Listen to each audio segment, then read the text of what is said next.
अस्सलाम वालेकुम, मैं हूँ तौसीफ हमदानी, विंग्स टीवी से बराह रास्त आपसे मुखातिब। इस वक़्त इंडिया अलायंस ने अपने एक पहली बार अपनी एक मीटिंग बुलाई है, जिसमें तकरीबन इंडिया अलायंस में जो 26 पार्टियाँ इंक्लूड हैं, उनमें से तकरीबन 80% पार्टियाँ एक जगह जमा हुई और कुछ डिसीजंस लिए गए उसमें। जिसमें तकरीबन एक डिसीजन ये भी था कि हम मीडिया को राह रास्त पे लाने के लिए, क्योंकि इस वक़्त सबसे बड़ी प्रॉब्लम है हिंदुस्तान की जो जमहूरी निज़ाम को, जो जिसका वो 4th पिलर है जमहूरी निज़ाम, और उसको इस वक़्त बहुत ज़्यादा नुकसान पहुँचा है पिछले तकरीबन 7-8 सालों से। उसमें इंडिया अलायंस ने अपने एक तकरीबन मुश्तरका अलामिया में लिखा है कि हम आज कुछ चैनलों में, और उसमें कुछ उन्होंने नाम भी मेंशन किए हैं, कुछ एंकर्स उसमें मेंशन है कि हम आज के बाद इनके प्रोग्राम्स में ना अपने प्रवक्ता को भेजेंगे, ना खुद उनके किसी भी प्रोग्राम में हिस्सा लेंगे। मेरे साथ इस वक़्त संतोष कश्मीरी है, जो एक पॉलिटिकल एनालिस्ट है। संतोष जी, आपका बहुत-बहुत शुक्रिया। थैंक यू, शुक्रिया। संतोष जी, आप इसको किस नज़रिए से देखते हैं कि इस वक़्त इंडिया अलायंस ने अपना एक जो प्रेस रिलीज़ किया है, यस्टरडे उनको एक मीटिंग थी। कुछ एक एंकरों को जिसमें, और कुछ एक टीवी चैनलों को जाने पे खो अपने जो प्रवक्ता है और खुद को वहाँ से रोका है। आप इसको किस नज़रिए से देखते हैं? देखिए, ये एक अफ़सोसनाक मसला है। मीडिया जो है वो एक आज़ाद मीडिया एक जमहूरियत के लिए बहुत ज़रूरी होता है। मीडिया की आज़ादी जो है बहुत ही कलेजी रोल करती है। मीडिया वो एक आईना है जिसमें सरकार लोगों की परेशानी को देखता है, और एक जमहूरी समाज को बनाने में मीडिया का बहुत अहम रोल है। लेकिन पिछले कई सालों से, अगर आपको याद होगा तो एक नई टर्म हमारी मीडिया की नस्बत से मतलब कॉमन नरेशन में आ गई है, जिसे गोदी मीडिया के नाम से जाना जाने लगा। तो गोदी मीडिया से मुराद ये था कि मीडिया की जो ज़िम्मेदारी है, उन्होंने उस ज़िम्मेदारी को निभाने में कोताही की है, और वो अवाम के मसाइल सरकार तक पहुँचाने के बजाय जो है, उस किस्म के सरकार के नैरेटिव्स पे डिबेट करती आ रही है, जिससे लोगों को लग रहा है कि मीडिया जो है वो लोग अवाम की नुमाइंदगी नहीं करती है। तो जो मेयार जो है, अगर आप मुझे पूछे तो मैं ये समझता हूँ अब तो जो जर्नलिस्टिक एथिक्स है वो रही नहीं है, ये कारोबार बन चुका है, और बड़े कारोबारियों के हाथों में ये मीडिया जो है आ चुका है, जिसका वजूद बुनियादी तौर जो है अवाम के बीच में से उभर कर मीडिया आया था। जब हम अगर हम अपनी जंग आज़ादी को देखें, और उस वक्त जो मीडिया पोस्ट के सूर में हमारे पास जो है वजूद में आया था प्रिंट मीडिया के नाम पर, और चलते-चलते तक टेक्नोलॉजी की जो तरक्की के वसातत से हम अब हमें हमारे पास इलेक्ट्रॉनिक मीडिया है, विजुअल मीडिया है, जिससे लोग जो है वो बहुत कम वक़्त में उनके पास जो कुछ भी दुनिया में तग़य्युर तब्दील हो रहे हैं, या जो कुछ भी हैपनिंग्स हो रही हैं, जो भी वाक़ात या जैसे भी गवर्नमेंट कंडक्ट करती है अपनी बिज़नेसेस, या जैसे पॉलिटिकल पार्टीज़ के जो प्रोग्राम्स होते हैं, वो उसी वक़्त मौलाना लोगों के पास विजुअल मीडिया के ज़रिए पहुँचते हैं। तो इस वजह से विजुअल मीडिया का जो है प्रिंट मीडिया के मुकाबले में बहुत अहम किरदार और रोल है। अखबार में अगर कोई न्यूज़ आती है तो ज़रूरी नहीं वो सब लोग पढ़ें, और लोगों तक, और पढ़ के भी जो है वो उसको नज़रअंदाज भी कर सकता है। एक आदमी पढ़ता है कि दूसरे को बता सकता है। लेकिन विजुअल मीडिया जो है, इसका इम्पैक्ट जो है बहुत वाइडर है। वो ये पूरी बस्ती को, पूरी आबादी को, तमाम अवाम नास तक जो है बैक वक़्त डायरेक्ट पहुँचता है इसके ज़रिए से। तो इसलिए इसके जो असरात हैं वो बहुत तेज़ हैं। तो इसके मस्बत असरात भी हैं और मनफ़ी असरात भी है। अगर मीडिया अब जो है, जो जैसे आपने कहा जिस कॉन्टेक्स्ट में हम बात कर रहे हैं, अब मुझे लगता है कि अब वो जर्नलिस्टिक एथिक्स जो है वो कंप्रोमाइज़ हो चुकी है। हालाँकि कोड्स, नियम जो है वो पहले ही बने हुए हैं कि ज़िम्मेदारी जो एक एंकर की है, एक न्यूज़ रीडर की है, अपने समाज के प्रति, अपने मुल्क के प्रति, वो उसको बखूबी उससे वाक़फ़ियत भी है कि वो, या उसकी न्यूज़ चैनल में आकर के कोई अगर बहस-मुबाहिसा होता है, तो उसकी ज़िम्मेदारी है ये देखना कि वो बहस-मुबाहिसा जो है किसी भी सूरत में आवाम में जो है वो जो कम्युनल हार्मनी जो है उसको बिगाड़ने में मददगार मुआविन साबित ना हो। ये जिम्मेदारी इस वक्त न्यूज़ एंकर की है जो डिबेट ऑर्गेनाइज करता है।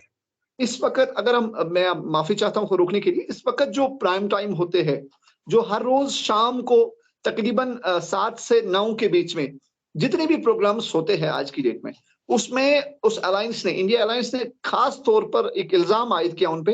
उनका कहना है कि इन्होंने सिर्फ हिंदू मुस्लिम तक इसको महदूद करके रखा है। जो असली मुद्दे हैं, महंगाई है, ये बेरोजगारी है, और वो तमाम इश्यू जिसमें बीजेपी तकरीबन अपने झूठे प्रोपेगेंडा को, उन्होंने मेंशन किया कि झूठे प्रोपेगेंडा को इसमें एक अलग तरीके से अवाम के सामने पेश किया जाता है। आप उसको किस नजर से देखते हैं?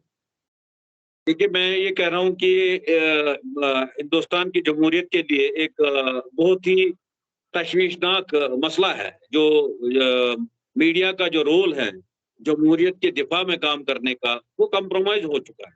और ये जो है, अगर आपने देखा होगा, अभी मेरे ख्याल में शायद दिसंबर या जनवरी के महीने में सुप्रीम कोर्ट के नोटिस में ये बहुत सारे पिटिशन जिम्मन में आए थे, जिनका निपटारा करते हुए सुप्रीम कोर्ट ने भी सरकार से ये सवाल पूछा था कि आप मीडिया की जो इस किस्म की जो नफरती मुहिम टीवी डिबेट्स के जरिए से अवाम में छेड़ी जा रही है, उस पे आप कार्रवाई क्यों नहीं कर रहे, और एक तमाशाई बनकर क्यों बैठे। ये रिमार्क्स है ऑनरेबल सुप्रीम कोर्ट के जनवरी में न्यूज़ एंकर चैनल, ये जो गवर्नमेंट ऑफ इंडिया से। तो इस किस्म का माहौल पिछले कई सालों से बना है, जैसे मतलब सरकार बड़ी कम्प्लिसिट है कि बहुत सारे दंगे हमारे यहाँ हुए हैं जो टीवी चैनलों से एमिनेट हुए, और बहुत सारे नफरत अंगेज बयानात जो मुख्तलिफ सियासी कायदीन के आए हैं, वो टीवी चैनल ने मैग्नीफाई किए, और जिसके नतीजे में उसको और उसका जो है एक इमोशनल लोगों को ब्लैकमेल भी हो जाते हैं, उस तरीके से उनके मतलब जज्बात जो है उबारे जाते हैं, जो मुशाहिदे में आया है, जिसके नतीजे में सुप्रीम कोर्ट ने इस पे कहा कि हमें जब तक सरकार कोई कानून बनाती है तब तक हमें ही कोई इस पे रोल करना होगा इस चीज को रोकने के लिए। तो एक गंभीर मसला है, और पिछले कई सालों से अगर आप देखेंगे, जैसे आपने कहा कि ये जो प्राइम डिबेट्स जो चलते हैं रात को, उन डिबेट्स में शायद ही आपको कोई ऐसा डिबेट मिलेगा जिसपे लोगों के बुनियादी मुद्दे जो हैं, चाहे वो सेहत आमा से हों, पीने के पानी को लेकर के हों, बेरोजगारी के सवाल पे हों, भुखमरी के सवाल पे हों, वो मुद्दे जो हैं शायद ही अगर आप देखेंगे पिछले 5-7 साल में, 8 साल में कभी मौजूद बहस बने होंगे। जो सरकार से सवाल पूछे जाने चाहिए, जो जिसके लिए सरकारें आवाम चुनती है, वो अवामी मुद्दे जो है, तो वो अवामी मुद्दे इन प्राइम चैनल्स में डिबेट्स में आज तक कभी मतलब जो है डिबेट नहीं हुए हैं, और जो मेन डिस्कोर्स बिल्ड हुआ है वो हिंदू मुस्लिम नैरेटिव्स पे बिल्ड हुआ है। वो इंडिया या भारत बनाना है, ये इसका नाम क्या रखना है, इन चीजों पे वो डिबेट हो रहे हैं। और जिस किस्म के तनाव और टकराव की शिकार जो हमारी मुख्तलिफ मजहबी शनाख्तें हो रही है इस वक्त इंडिया में, वो मतलब जो है एक इस वक्त जो है एक कंसर्न होना चाहिए हर जी होश शहरी के लिए। अब आप यकीन मानिए, मैंने पिछले 5-8 साल से जो है टीवी की चैनलों को अनसब्सक्राइब किया है। मैं देखता नहीं हूँ, क्योंकि वहाँ कोई पॉजिटिव कंटेंट ही नहीं है उसमें जो मेरी समझ बढ़ाने के लिए उसमें मैं उस पे कंट्रीब्यूट करता हूँ। तो मैं, अगर आप देखेंगे, ये भी अभी जो स्टडी आई है कि जो टीवी चैनल्स जो हैं उनकी व्यूवरशिप का 20 से 30% का करीब डिक्लाइन आ चुका है। लोग तंग आ चुके हैं। आप ये रोज का जो है मजहबी जुनून पैदा करने वाली जंगी मतलब निशस्तें ऑर्गेनाइज करने का जो तरीकेकार है, तो मुझे लगता है ये अगर आपको याद होगा वाजपेयी साहब के दौर में भी इस किस्म की मतलब जो है उस वक्त डिस्कशंस चली थी, लेकिन उस वक्त जो अपोजिशन पार्टीज थी वो मीडिया में अकोमोडेशन मांग रही कि हमें भी डिबेट डिस्कोर्स का हिस्सा बनाया जाए।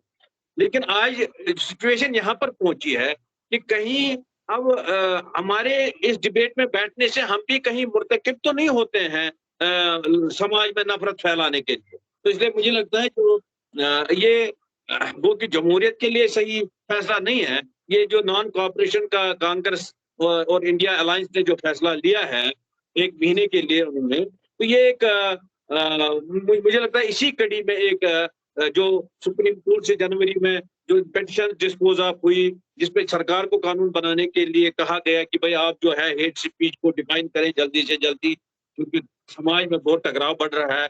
अब ये लेवल जो है वहां तक पहुंच चुकी है जहां ये जितने भी अपोजिशन पार्टीज की जो अलायंस है उनको इस चीज पर बड़ी सीरियसली सोचना पड़ा है कि भाई हमारे जाने से हम भी कहीं कंट्रीब्यूटर तो नहीं होते हैं, बनते हैं हेट प्रोपगेट करने में।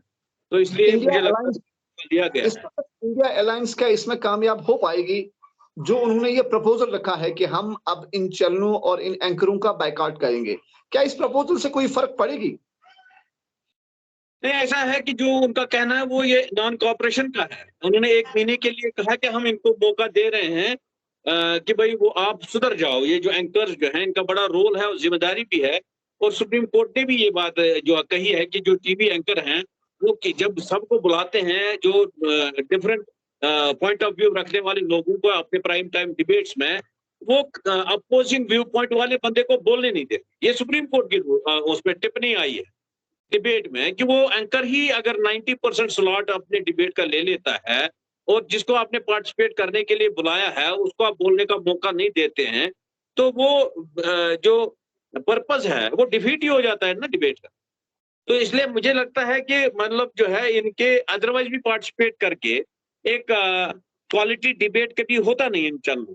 एक सेट प्री कंसीव्ड नैरेटिव ही वो प्रोड्यूस करते हैं। तो अगर इन्होंने 1 महीने के लिए एक इनको एक वार्निंग समझ लीजिए इन टीवी एंकर्स के लिए कि भाई आपको सुधर जाना चाहिए। ये आप अपने मुफाद के लिए, पैसा कमाने के लिए, टीआरपी के लिए कर सकते हैं, लेकिन इसके जो ज़र रसा नुकसानात पूरे मुल्क को भुगत रहा है और भुगतने होंगे, वो नाकाबिल बर्दाश्त है। इसलिए मतलब जो है या इवन टीवी सुप्रीम कोर्ट ने ये भी कहा था कि इस किस्म के एंकर जो हैं, जो ओनर्स हैं चैनल्स के, they should take them off here. वो उनको ये बार-बार जो है इस किस्म के डिबेट्स में अगर वो नफरती डिबेट्स ऑर्गेनाइज करते हैं तो उनको मौका नहीं दिया जाना चाहिए इस किस्म के डिबेट ऑर्गेनाइज करने। ये जिम्मेदारी उन मालिकों की भी है। तो इसलिए मैं समझता हूँ तो very unfortunate for a democracy. इस किस्म यहाँ तक ये it's a compelling situation I feel for the entire opposition कि उनको ये फैसला लेना पड़ा कि भाई वहां हम ना जाएं। एक नॉन कोऑपरेशन इन जो आइडेंटिफाइड एंकर्स हैं इनके साथ नॉन कोऑपरेशन हम रखें ताकि वो सुधर जाए और उनको मौका मिले कि वो संभल जाए, वो ज्यादा मतलब जो है इस पे गौर करें सीरियसली और इससे बाज आए। संतोष जी, आपने अपना समय दिया इस मुद्दे पे बात करने के लिए, आपका बहुत बहुत शुक्रिया जनाब। Thank you.